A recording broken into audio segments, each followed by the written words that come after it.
Hey, welcome back, guys. All right, so here we go. Let's get into this. We're going to take a look at just kind of the collective message here for the day, and we'll see. We start with the King of Cups. King of Cups says it's an emotional day, possibly specifically for a divine masculine. He could be filled with emotion, overwhelmed even with emotion. We have the Chariot sideways. This is somebody who's holding their expressions inside of themselves, not necessarily saying them with confidence, or at least not to the person that they most need to say something to. Six of Cups. It's like they're wishing that a soulmate would call them back in, but they're feeling like they don't know if they can reach out to a soulmate. Why would there be the question mark on the Chariot? King of Pentacles in the reverse, Seven of Swords upright, Ten of Pentacles upright. Okay, so this is somebody who has a bad track record. I don't know what or why they did this in the past, but obviously there were lies told. Once upon a time, they didn't give, even though I think that what they said is like, oh, I'm so into this. We're going to do this. We're going to be together forever. We're going to build this life together. They might have talked about getting the golden retriever and let's have a home. And they might have referenced, like, oh, the whatever, your mother or father-in-law, like implying like we're going to be together forever. Our kids are going to, so enjoy our grandparents. Let's name our first kid after my father. Like they might have sold it hook, line, and sinker. And that was a lie. It was a lie. They didn't actually give to this at all. They might have been saying all those things because it sounded really good. It made them sound amazing. It made them, if they use that as a tactic to get what they wanted, that's not good. Now, maybe they just came across like someone who had done that, and that wasn't entirely the way the situation really was.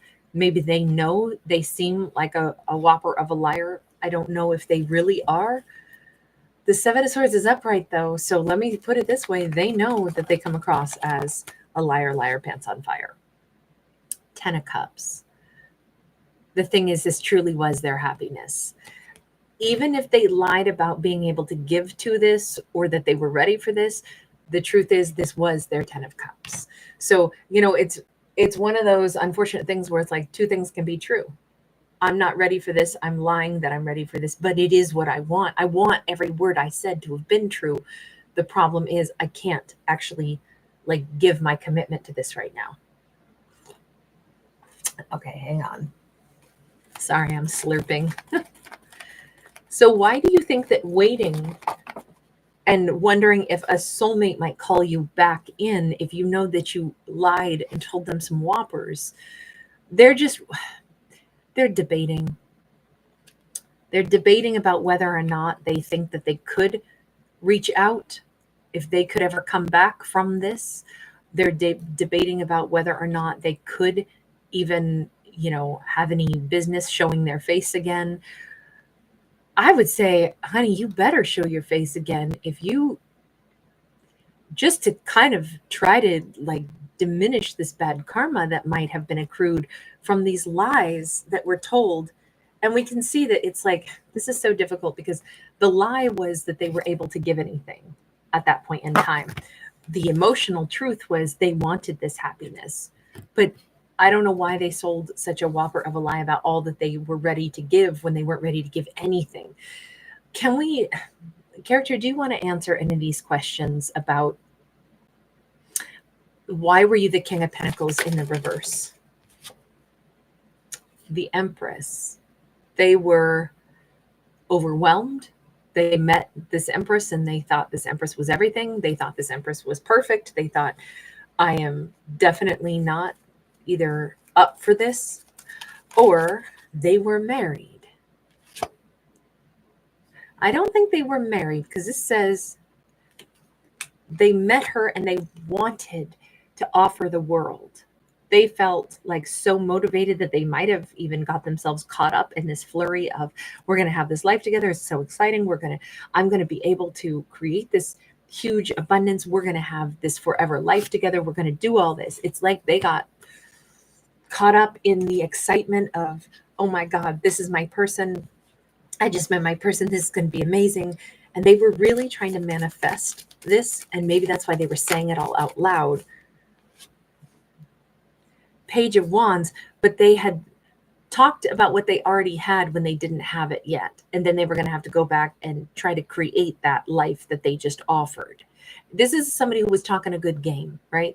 We are going to have this amazing life together. And let's say maybe they were actually living in somebody's basement. And I just say that because we got a basement dwelling, but instead they're like, oh yeah, well, you'll just come live with me. I've got like a 4-story house. No, maybe they actually didn't have a 4-story house at all, but they were imagining what they were going to be able to have, the empire that they would build. And they really, for a moment, even thought they could make that like manifest. But the reality of it was they were very far away from already having those things. They were living in someone's basement. They didn't have a four-story house or a 4-bedroom house. They didn't have that.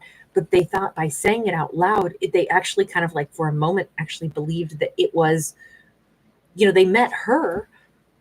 She's real. Now I'm envisioning the life I'm going to build with her. And because I met her, that must mean that this is possible, right? So I think that they basically way overblew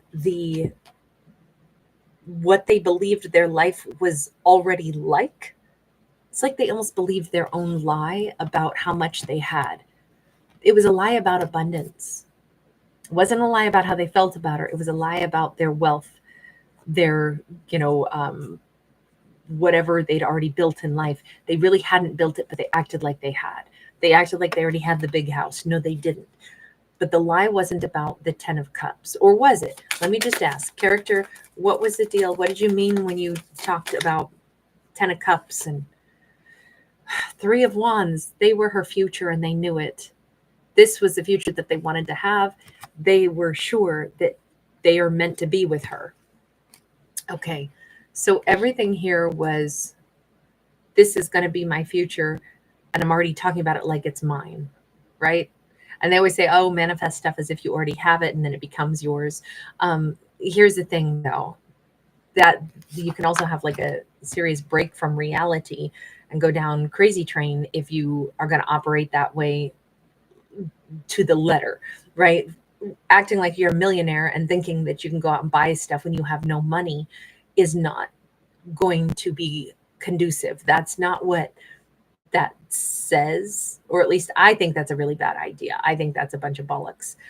Pretend that you already have something.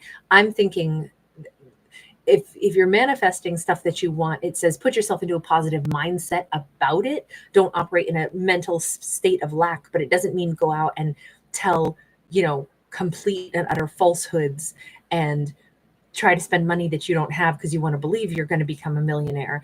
No. It's more like have a positive mindset around money and don't make money be this huge thing where it's like, oh God, I get hives just thinking about it. To me, that's more the way to look at the idea of like, if you're going to manifest through positive, like I want to attract things. So therefore I want to have, like this mantra where I receive opportunities when they arrive. I welcome in wealth. I don't have fear about, relationships with money. I don't live in a mentality of lack all the time, but nor do I swagger around and tell whoppers of lies about, oh, well, I own 15 properties. No, you don't. You don't own any. That's just madness. I think that's where the distinction is. Like, you can't manifest through lying through your teeth. It's not going to get you anywhere. It's in fact going to be way worse. Instead of being like, man, I met you and I got a lot of stuff to work out in my life, but I could picture having such a great life. Like, you motivate me to want to manifest. Like, I'd love to live in this beautiful house with you. I'd love to build this kind of life with you. It would be amazing. That would be a better way to project and have said, like, this is what I want with you. Not that I already have it, but I think this person did the reverse. They said, I already have all this stuff, but they didn't. But meeting her made them want to have all that stuff. So this was, yes, maybe this person took some bad advice on the manifesting. At least, please know, I don't tell people how to live. I don't give life advice on my channel. This is just me throwing out my opinion because I don't think it's good to lie about stuff they really wrecks things and gets you into hot water, right? So it would have, I think, been better if they had manifested it with her by saying, you make me want to build all this with you, instead of saying, I have all this, can't wait to share it with you. That's where the lie was. That's where the problem came from. But never was it that they didn't love her. Never was it that they didn't want to be with her. Never was that the issue. The emotions weren't the problem. The desire wasn't the problem. The wishes to have all this with her was not the problem. It was the delivery. And then the fact that they couldn't back that up with facts. So at this point, let's go back over here though, and let's ask, why is it that, character, why is it that you still feel like you're juggling, like, can I move toward her? Can I talk to her? Their emotions have grown for her, if anything. Okay, so we have the High Priestess. They are feeling such a profound pull to her. Now, here's the problem. Okay, so the High Priestess gets us into the murky world of what's felt but not really visible. So there's a great space for lies and self-deception. But then there's also such a thing as intuition and instinct. So how do we know when we really are listening to our intuition and instinct, or when we're telling ourselves a whopper of a lie? Because it appears that this character has had issues with the truth in the past. I could see why they're like, I feel like I really, really need to move toward her. I'm wondering if I can. I feel like I should. I feel this incredible pull and call to come toward her. But honestly, maybe I'm lying to myself again, the way I lied to myself about how I was manifesting, when in fact I was just lying about stuff I already had, and that already was part of the problem. You can see that the big crux of this story is, how do we stay honest? And how do we listen to our intuition, which can be a murky thing? So this storyline really is all dealing with truth. The thing is, all along, we've seen that their truth is they love her. If that is your truth, then whether or not you feel called into her or not, why don't you speak that truth to her? We get the Eight of Cups sideways, because now it's like they've started to distrust that they could maybe ever come back around and fix things, or maybe I don't know, this feels like this person got themselves into a crisis of like understanding what their path was in life, because they messed up in trying to say, aha, I've met her, this is wonderful, I can tell it's my life path, therefore I'm just going to say that everything's going to fall into line, I'm going to pretend I already have everything, and then it turns out I don't, and it turns out all these plans that I had, maybe they didn't go so well, and it's kind of shaken their faith in their instinct. But really, I wonder if they're also wondering if perhaps I just don't know that I would be welcomed back, and so it's really fear holding them back. I do think that this person's internal gauge is both spot on, but they haven't recognized one critical component. They met her and they knew that they loved her, right? Beautiful, irrefutable. We see that in this story. Knowing that she's their future, knowing that they are supposed to have, like, they may have had a vision of what kind of a life they were supposed to live with her, where they were supposed to live with her, what kind of a house they were going to live in with her. And maybe all that is true. That is what the future holds. But the critical mistake they made, it was in the timeline of it. They thought, this is supposed to be instantaneous. I met her, therefore everything else should now just click into place. That's where the break from reality came from. What it was is they met the person to build the empire with, but they forgot about the build part. I needed to co-create with her instead of pretend I already had it, or that it was coming in tomorrow without me, lifting a finger. It's like if somebody says, man, I'd love to build we'll say a shed in my backyard. And then all of a sudden, you bump into somebody who happens to be a master shed builder, and you're like, oh, meant to be. Obviously, I'm getting that shed tomorrow. No, you met somebody you can work with and design it with and talk to about it. And you might not even wind up hiring them for the job, but you might glean some really important information that allows you to then go out and build it yourself. There are gifts that come into our life from the universe that confirm the path that we are already gravitating toward, but it doesn't alleviate our responsibility for putting our energy in and making it happen. We got to roll up our sleeves and get invested and start doing the thing. It's not just going to magically dump into our lap, even though some things will magically pop up in our lives. And I think meeting her was like magic for them. But now they're wondering either, am I no good at, understanding the magic, or what if I'm not wanted anymore because I blew it, because I oversold this when I really didn't have anything in order yet? All I can say is, hang on, let's change decks. All I can say here is that I think they really need to get a better relationship with the truth. They have great emotions and they have such love for her. They're not a dishonest person. The universe is like, you want the 10 of cups with her. You want to build and nurture and grow something, right? This lady has a baby in her arms. Go toward your person and tell them, here's the baseline. I love you. I see you as my future, and I want to have all these beautiful things with you. I want to build all that with you. I was hoping I could have already had it and offered it to you, but I don't have it. And I've been trying to go out and get it so then I could come back in and offer it to you, all the stuff I claimed I already had, but I didn't have it all worked out. Now I realize maybe I should have just offered you my heart for starters and see if you wanted to try building the future with me. I think the universe is like, do the thing that will get you together, nurturing and building this connection and build all the stuff that you want to have. That would be so much more clear. And I think that's the ticket to happiness. For whatever reason, this character believed that they were supposed to have had everything already in order. And they didn't. But they met her and then they thought, okay, I can start saying I have all this because obviously it's all going to come through. And then it didn't. That's because they missed the component where it was like, darling, you met your Empress to build with.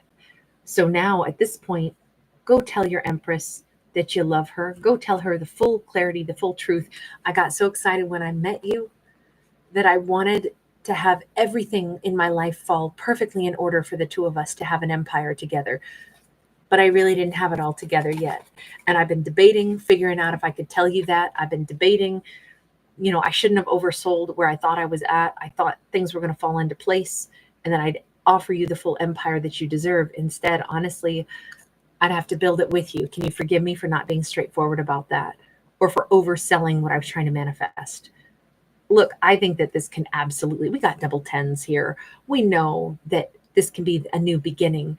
We know that all that burden of worrying that I'm not successful enough yet, and I told you I was more successful than I actually am, it doesn't matter. Your Empress is going to want to build it with you anyway. She's going to want to have a say in how the whole empire looks anyway. She probably wouldn't have wanted you to already have the empire, and she's just like a Lego piece that gets clicked in. So I really think if they just step forward, and they're worried, what if she doesn't want me back because I was less than honest about what my life really looked like when I first met her, because I was so jazzed and I wanted to offer her the world. And I said that I already had the world to offer her. And in truth, I would need to build it with her. I do not think that's going to be a problem after all. I think if anything, it is going to make perfect sense to the Empress. Let me get one card for her. I don't think that this is going to be a problem. Knight of Swords. This could pick up pace so much faster now that she might have already intuitively known this anyway. And it's like, that's great. You're here to build with me. Fantastic. We have the lion's head with the sun coming out from it. I feel like this speeds up what they could actually manifest together, because it's like, I don't even think that this matters so much. I think that the sentiment will be understood. And it's like, thank God you're here to just build it with me. Come on, let's just get busy doing this together now. I think these two have a great future together after all. All right, I'm going to leave this here. Thanks for giving it a thumbs up and subscribing.